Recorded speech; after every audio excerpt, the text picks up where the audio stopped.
Hi everyone, my name is Jim Pfister. I'm an independent contractor for SNIA and I'm Director of Persistent Memory and Application Enabling for the Compute Memory and Storage Initiative. I'm here today to talk about computational storage. Computational storage is one of the CMSI initiatives. We certainly have a lot of work going on in terms of technology, and we've been building a specification, but that hasn't stopped companies from getting out there and getting ahead of the computational storage spec and starting to write to where that spec is going in order to be able to show off the value of computational storage to you. So what I'd like to do is I'd like to show you an example demo of one of the companies that is doing a computational storage product. First, let me give you a little information about CMSI. This is where compute, memory, and storage come together. We do a variety of technical work, architecture, application, and programming specifications for computational storage, persistent memory, solid-state connectors and form factors, as well as solid-state drives and persistent memory drives. We also have a variety of joint alliance activities that we do with different marketing and standards bodies. We do outreach and evangelization. We have over 2,500 pieces of content in the SNIA educational library. This involves webcasts, white papers, courses, gives you lots of opportunity to learn more about persistent memory and computational storage. And we have a variety of videos, over 750 on the SNIA Video YouTube channel. What I'd like to show you today is a demo of computational storage. Computational storage is any architecture that provides services coupled to storage that offload the host processor or reduce data movement. So here's an example of one of our member companies that is doing a computational storage demo. All of the demos that you will see are proof of computational storage concepts. These are CMSI member companies that they're here to advance the specification. And so the following is a concept demo. Good afternoon, everyone. My name is Stephen Bates. I'm the Chief Technology Officer at Eideticom. And today I'm here at the 2020 SDC SNIA Computational Storage Bird of a Feather demo session to talk about our new transparent compression solution, which is a stacked file system that we call no-load file system, and how we leverage that and our NVMe-based computational storage processors provide application transparent compression. So I'm going to talk a little about no-load, I'm going to talk a little about our stacked file system, no-load file system, and then I'm going to run through a quick demonstration of us achieving transparent compression, finish off with some conclusions, and then open it up for some questions. So let's go.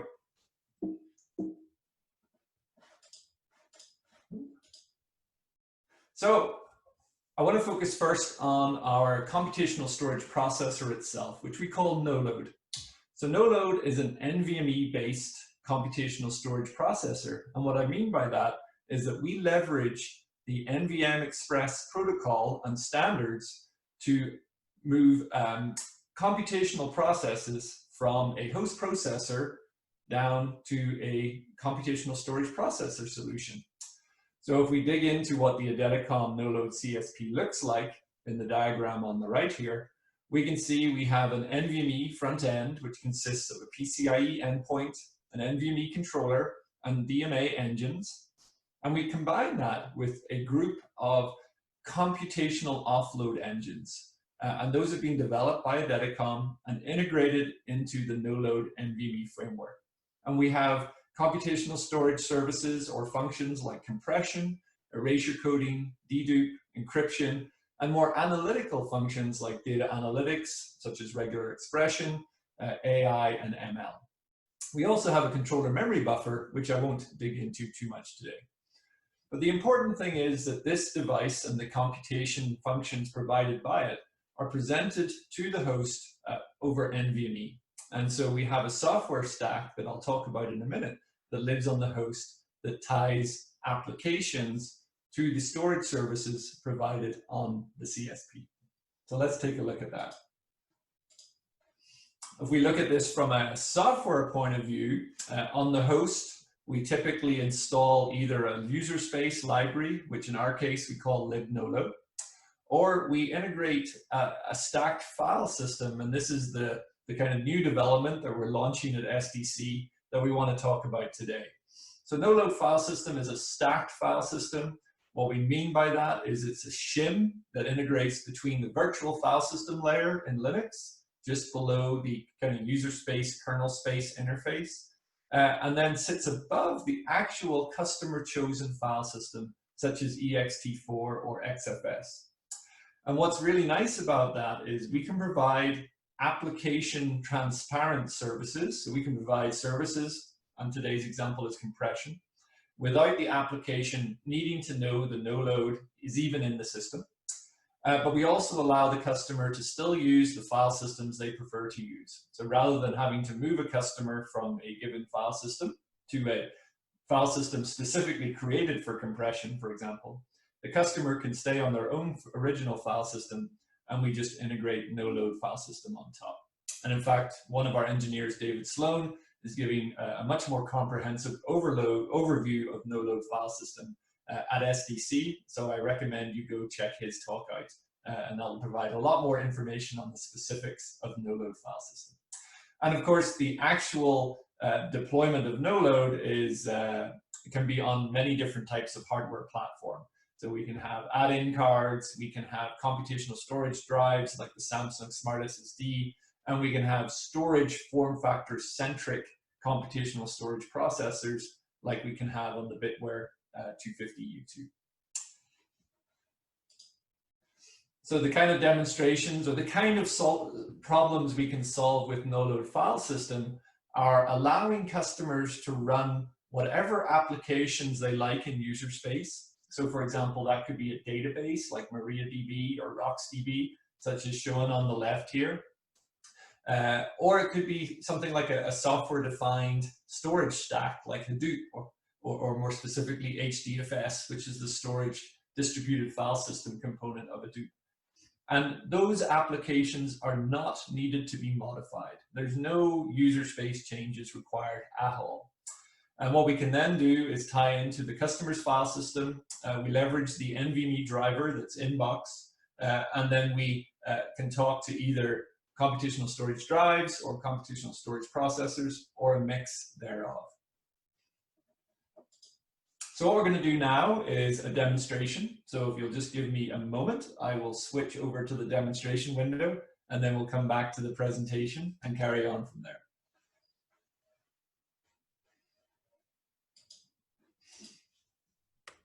So let's walk through the demonstration.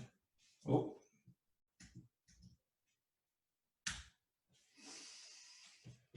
So first off, we're going to take a look at what's sitting on this server right now. So let's have a look at the block space. The most interesting part is at the bottom. You can see there's actually a RAID array here built up of a number of NVMe drives with an XFS file system on top. We also have an NVMe computational storage processor in there. And what we're going to do is leverage the compression capabilities of that and mount our no-load file system on top. So you can see David's issued a standard mount command where the type is no-load file system.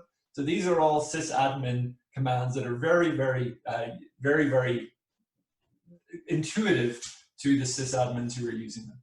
We're going to create a couple of windows so we can walk through the demonstration. Eideticom, we do love tmux, so we do like to do things with tmux. Here we have IO stat on all the NVMe devices, and they'll be useful for looking at the drive. We also have our own tool, which is what we call no-load, and we're going to run the watch subcommand of no-load, which is going to let us look at some counters on the no-load itself. So what you're looking at in the window here on the top right are counters from the actual hardware. We want to see how hard the processor's working, so let's pull up HTOP. You can see this is a pretty big machine. We've got 32 cores. This is an AMD Rome-based system with a whole bunch of NVMe drives. And for the demo, we're going to use FIO as our user space application. And what we're actually going to do is write some very large files to disk, and these files are going to be 50% compressible. So the first thing we're going to do is write as fast as we can to these NVMe drives, but compress the data via no-load.